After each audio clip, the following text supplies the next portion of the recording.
আপনি ধরে রাখুন, এটা ওর শেষ বক্তব্য। প্রসঙ্গ হুমায়ুন কবির, যেখানে গতকালই মুখ্যমন্ত্রী কড়া বার্তা দিয়েছিলেন হুমায়ুন কবিরকে, এবার পুলিশের অ্যাকশন। হুমকি মামলায় 3 জনকে গ্রেফতার করলো পুলিশ। হুমায়ুনের সভার 3 জন আয়োজক তারা গ্রেফতার হয়েছেন ইতিমধ্যেই।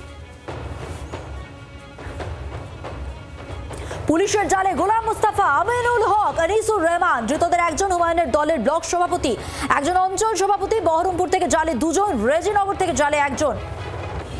আর এইখানে এবার আরো একটা প্রশ্ন ঘনাচ্ছে, তাহলে কি হুমায়ুন কবিরের গ্রেফতারি সময়ের অপেক্ষা? কারণ গতকালই কড়া বার্তা দিয়েছিলেন মুখ্যমন্ত্রী শুভেন্দু অধিকারী। তিনি বলেছিলেন যে আগের জামানার মতো দুর্বল মুখ্যমন্ত্রী এবারে নয়, তাই কড়া হাতে দমন করা হবে। গুন্ডা দমন আইন পাশ হয়ে গেছে, আর সেই আবহেই গতকাল বিধানসভায় দাঁড়িয়ে একেবারে হুঁশিয়ারি দিয়েছিলেন মুখ্যমন্ত্রী শুভেন্দু অধিকারী হুমায়ুন কবিরের উদ্দেশ্যে। যদিও এখনো ডোন্ট কেয়ার ভাবই রয়েছে হুমায়ুন কবিরের মধ্যে, কিন্তু অবশ্যই ভয় তিনি যে পেয়েছেন তা তার সঙ্গে যখন আমরা যোগাযোগ করে কথা বলি আমরা বুঝতে পেরেছি। তাদের বক্তব্য শোনাবো, কিন্তু তার আগে একটু পিয়ালি মিত্রের সঙ্গে কথা বলে নেব। প্রতিনিধি পিয়ালি, 3 জন আয়োজককে ইতিমধ্যেই গ্রেফতার, কি জানা যাচ্ছে?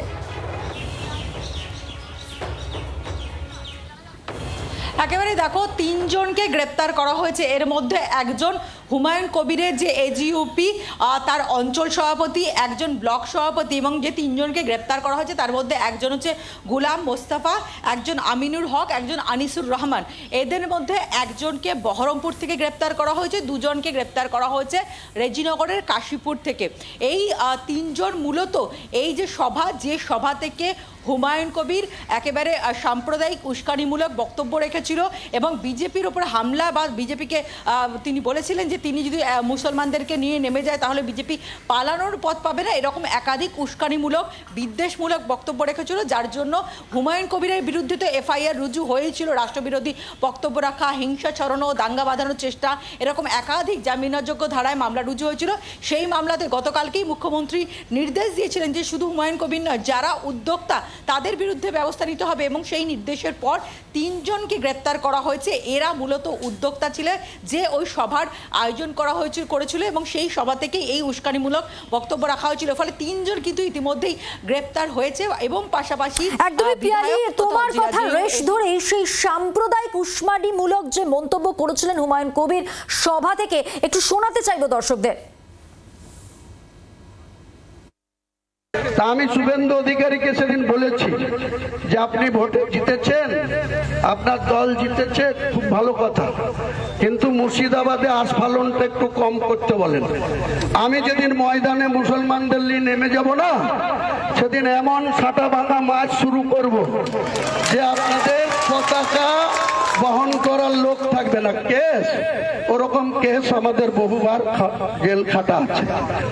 লাখ লাখ লোককে রাস্তায় নিয়ে নামাবো আর সাটা ভাঙা মাছ দেবো আর জেলে যাব। কদিন জেলে রাখতে পারেন, কত খাওয়াতে পারেন। আমার লিমিট যেদিন ক্রস হয়ে যায় না, আর মাথা যেদিন টাওয়ার গরম হয়ে যায়, সেদিন আমি ও এসপিও বুঝবো না, ও চিফ মিনিস্টারও বুঝবো না, আর কে কোথায় থাকলো আর কে কোথায় থাকলো না সব কিছু বুঝবো না।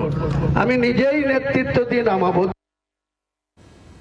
গতকাল গুন্ডা দমন বিল যেমন পেশ হয়েছে, তেমনি বিধানসভায় দাঁড়িয়ে মুখ্যমন্ত্রী শুভেন্দু অধিকারী এই বক্তব্যের প্রেক্ষিতে একেবারে আলটিমেটাম দিয়েছেন। তিনি বলেছেন যথেষ্ট হয়েছে, এনাফ ইজ এনাফ, এরপর আর বরদাস্ত নয়। হুমায়ুন কবিরকে হুঁশিয়ারি দিয়ে কি বলেছিলেন মুখ্যমন্ত্রী শুভেন্দু অধিকারী গতকাল বিধানসভায় দাঁড়িয়ে, শোনাবো।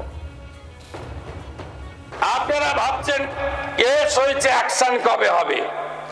যারা ওকে ডেকেছিল ওই সভাতে তাদেরকে আগে তুলবো, তারপরে আপনার কাছে যাব।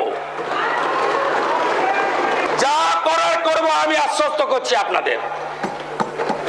আপনি ধরে রাখুন, এটা ওর শেষ বক্তব্য, ধরে রাখতে পারেন।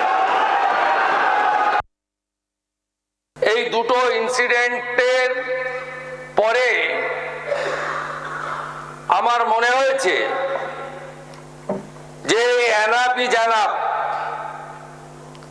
সময় এসেছে এই ধরনের লোককে সবক শেখানোর।